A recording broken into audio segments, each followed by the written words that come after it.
Hello, and welcome to Anime Audio Commentary. Today I'll be commenting on Episode 5 of The Familiar of Zero, Night of the Twin Moons. If you'd like to watch along, then start watching now. So last we left off, Louise briefly went home, and in so doing we met her family. It sort of puts things in perspective why she is the way she is, because her mother and her sister appear to be her, but more so. And her father's a rather gruff individual too.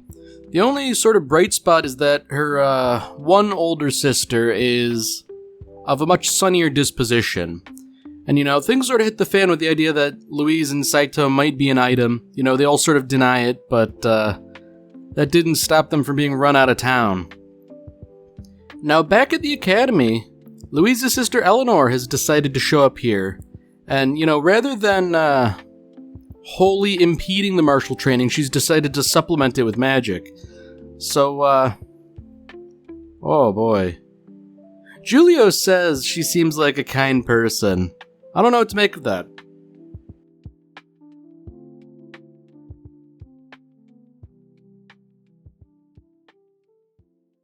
Now, normally during the opening theme, I would sit quietly with reverence, but today I am obligated to my sponsor. Today's sponsor is none other than myself. You may not know this, but I write light novels, and I've written quite a few. Today, I'm going to tell you about the eccentric detective Yamamoto, in which the intrepid, if drunken detective solves a wide variety of cases with the help of her assistant Satoshi. Ranging from finding missing pets and surveilling cheating spouses to catching a high-end cat burglar and preventing the murder of a local business magnate, no case is too big or too small for Detective Yamamoto. Even when she's forced to work with, and occasionally against, the police, and even when she must contend with her fear of the supernatural, nothing will prevent the eccentric detective from doing what needs to be done to solve the case. If this sounds like something you'd like to read, then by all means, consider purchasing books in the Eccentric Detective Yamamoto series by me, Frederick Fitzgerald, through Amazon. Thank you very much for your time, and enjoy the episode.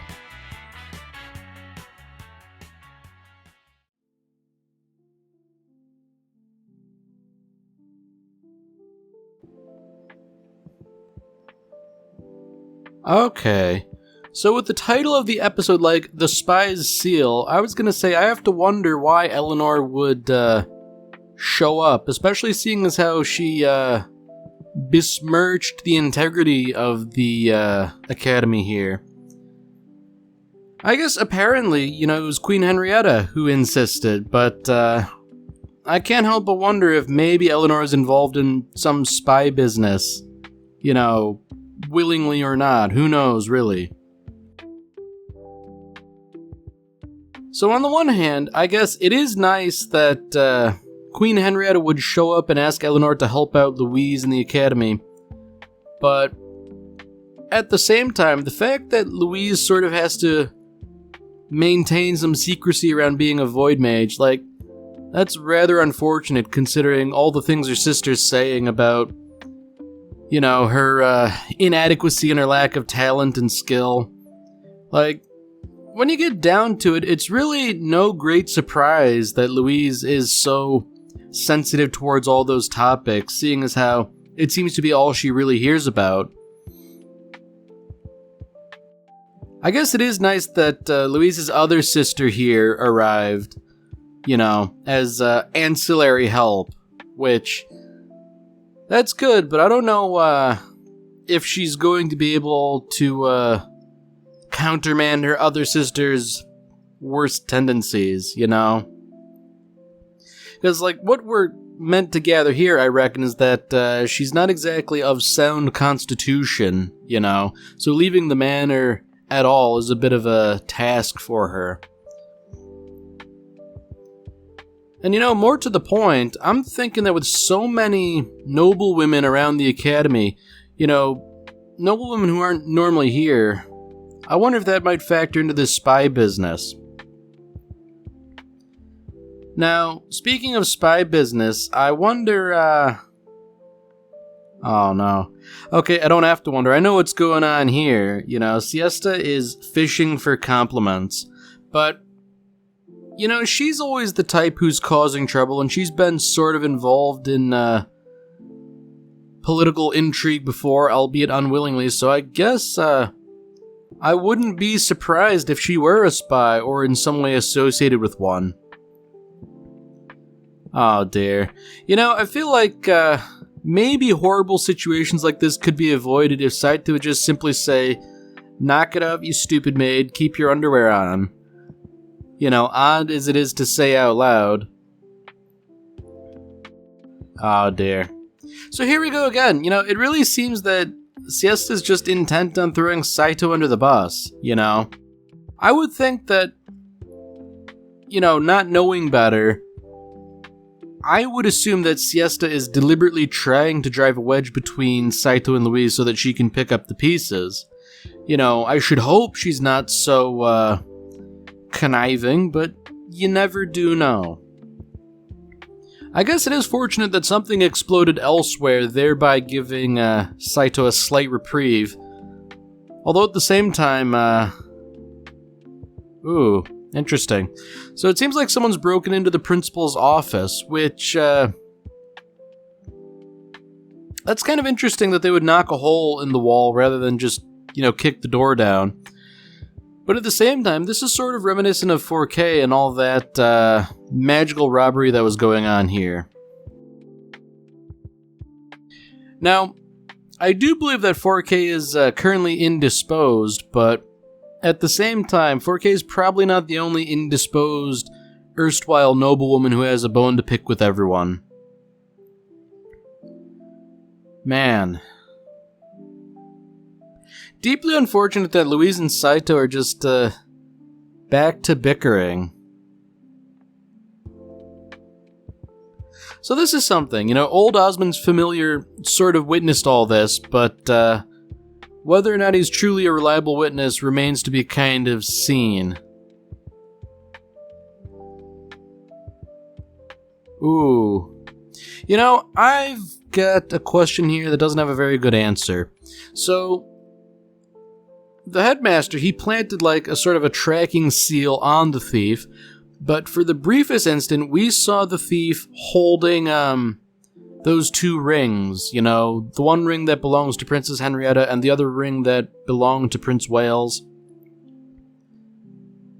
Ah, okay, never mind then. You know, good old Osmond informs us that he was tasked with keeping them, so I thought it might be nifty if Queen Henrietta, for whatever, decided to break in and steal stuff, but, you know, that may or may not be the case. So this is also sort of an interesting thing, that old Osmond had forwarded them to an individual in Romalia. And, you know, the Musketeer's asking the salient question here, why are you trusting a foreigner with what are tantamount to crown jewels, you know? Like, those are very important things, you can't just trust any given person. And I get that Romalia is sort of in a unique situation, it being like the Vatican and, you know, ostensibly politically unaligned. You know, them being more concerned with matters of faith than matters of the earth, but, you know, that's always the ideal. That's not quite how it always works in practice. You know, the Pope having a political interest in things regardless of what they normally say.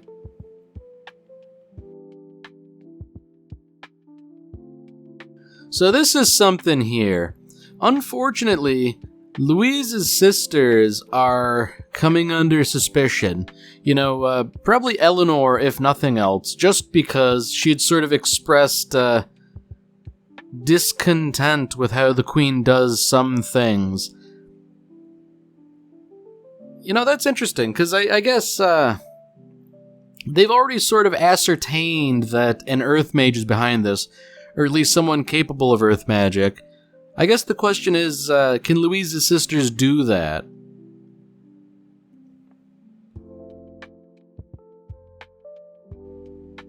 So I guess this is also interesting, you know, that magical seal old Osmond placed here, that won't come off even if a triangle mage tries to remove it, so it's like a powerful thing that's stuck. And Really, this does seem to be setting up Saito for more trouble, because the seal was deliberately, well, not deliberately, but explicitly shown to be placed on the thief's breast. So, Saito's gonna start after asking some unfortunate questions that will likely get him whipped by Louise. Deeply unfortunate, but... oh, I don't know. I feel maybe he should actually, run this by Louise before he does anything, because, he's already had a run-in with Eleanor before, and he seems to be going for a repeat of that.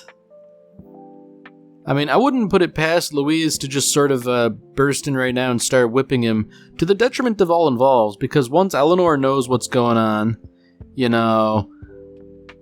I doubt she'll take too kindly to, one, being intruded upon like this, and two, being suspected of thievery. Alright, so unfortunately, Saito has, taken the letter of his assignment a little too rigidly, because he's looking for cleavage and undoing one button didn't do it. The trouble is, Eleanor doesn't have much to speak of, so... yeah, deeply unfortunate that an unguarded word led to that. I guess in a weird sort of way, he is sort of lucky that only Eleanor caught him, because, it would have been an order of magnitude worse had Louise been involved, because, sure, she probably wouldn't have beat him as harshly, but he's also got to live with her. Now, at least Louise's other sister, Katlia, is, more amenable to this whole thing, in temperament, generally speaking. Oh. Yeah, see, this is why Saito should have explained things to Louise prior to sneaking around here. Because, even his, ad hoc explanation now is not great. I mean, when you get down to it, Saito's in a really bad spot. How could you explain to Louise that, your sisters are under suspicion? I feel like he'd probably have to couch it in terms of, they're under suspicion, I don't believe they're guilty, and I'd like to clear them as quickly as possible. Oh dear. So Saito's really in for it now. Louise has bought a new whip just for this express purpose, so, now the poor guy's gonna get it. Oh no. So Louise almost expressed concern here for Saito having already been thoroughly beaten, but it seems as though any concern was vacated the moment she learned of all that business with Eleanor, so man, if one beating wasn't enough. I feel like the poor guy should get just a little bit of a reprieve, if only by virtue of, properly explaining things. Oh dear. So unfortunately, Saito is far from a mind reader, much to his detriment, really, because I feel like, it doesn't take much insight to know what's going on here, and I feel like, you could sort of save yourself a slight bit of beating if you're just a little bit more honest. Now, the question here is that, with an Earthmage having plowed into Katlia's room, oh dear. Okay, so that's something. The Earthmage here is already sort of suspicious, but now Katlia has a burn right where, the seal should be, so, interesting. I reckon it's probably going to be a red herring, the thief being someone else, but, I don't know. So yeah, the balance of the evidence is sort of weighing against Louise's sister here, that, she has that burn right in a sort of localized convenient area. She's also capable of casting earth magic, so, boy... that's, not exactly good. And I feel like, Saito could have explained all this, and he could have even thrown the Musketeers under the bus here by saying, like, look, I don't want to do this, but I have to do it. It's my job. Yeah. So, unfortunately, Julio is, like, putting all the pieces together here that, Katlia is certainly a very attractive suspect for all this. Yeah, here we go again. Like, Louise is just ragging on Saito for going behind her back and not telling her about all this.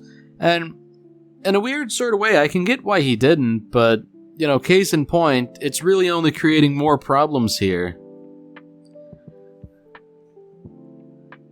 Man, it really does seem like Katlia is really the only suspect left who wasn't cleared, and all this stuff really makes her seem more suspicious.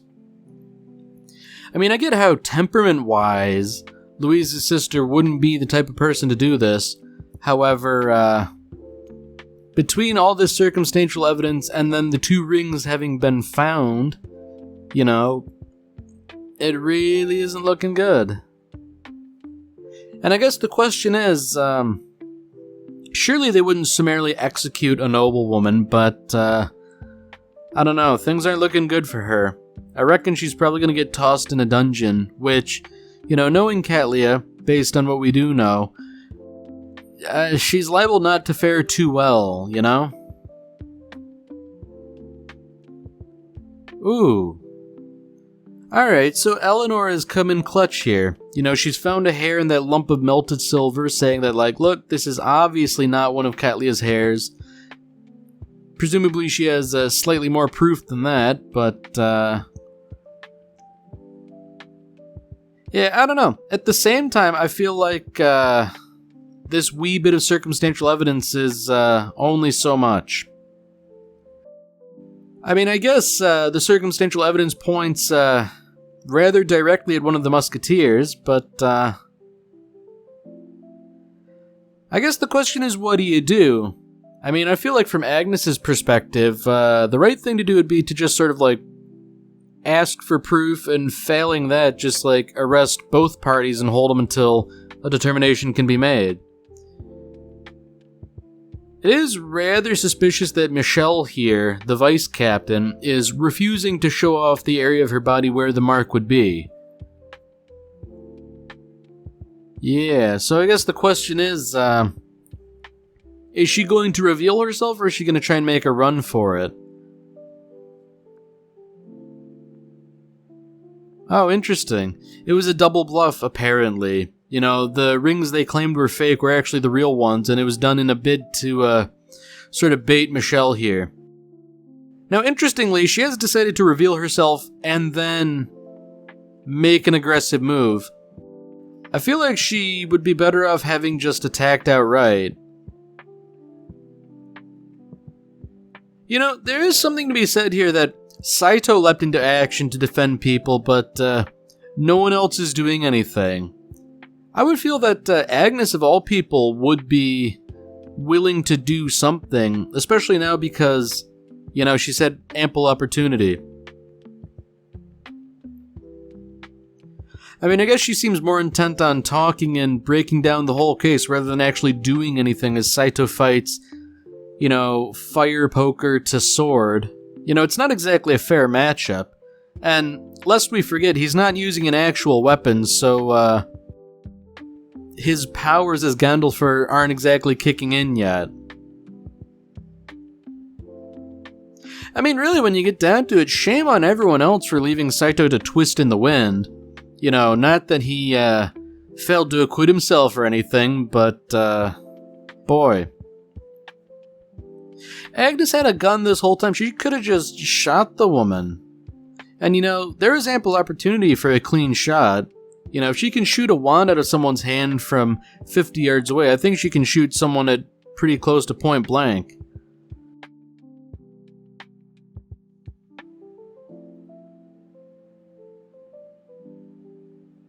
Wow, that was sort of interesting, that Eleanor demands Louise go to bed because it's kinda late and all that, and children shouldn't be awake. I do find it slightly telling that she just sort of went along with it. So I guess that all aside, it is interesting that Michelle is sort of displaying a similar story as 4K had. You know, a disgraced former noblewoman. You know, her father and mother lost titles and that, she was sort of left destitute as a result of all that. Now, Agnes is interesting here. You know, she makes it clear that her town was destroyed, leaving her as the sole survivor, and that despite all that, despite what could ostensibly pin down the nobility as a failing to marshal forces to protect the village, you know, she doesn't hold the queen responsible, in no small part because the queen was likely a small child at that time.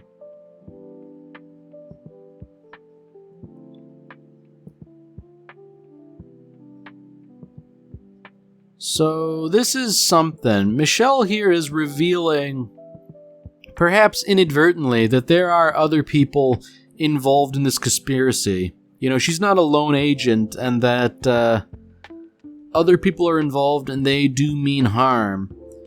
So the question is, what next, you know?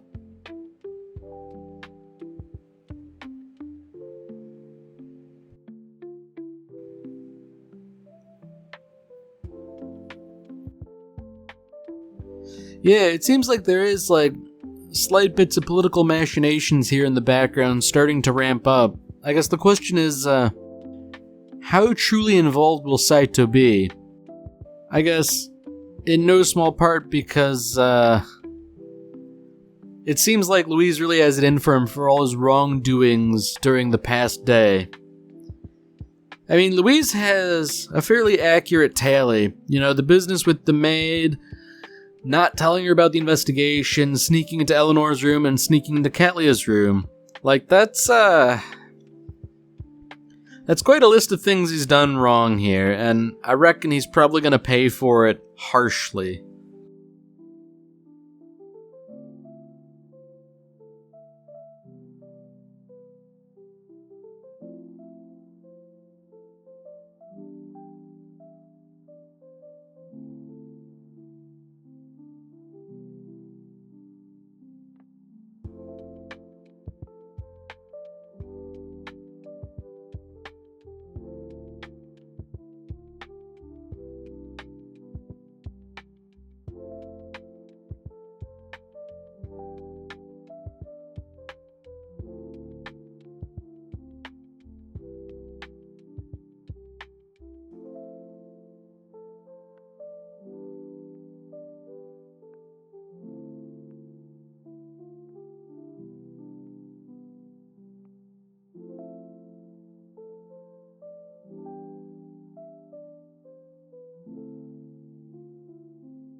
Alright, well that's it for this episode.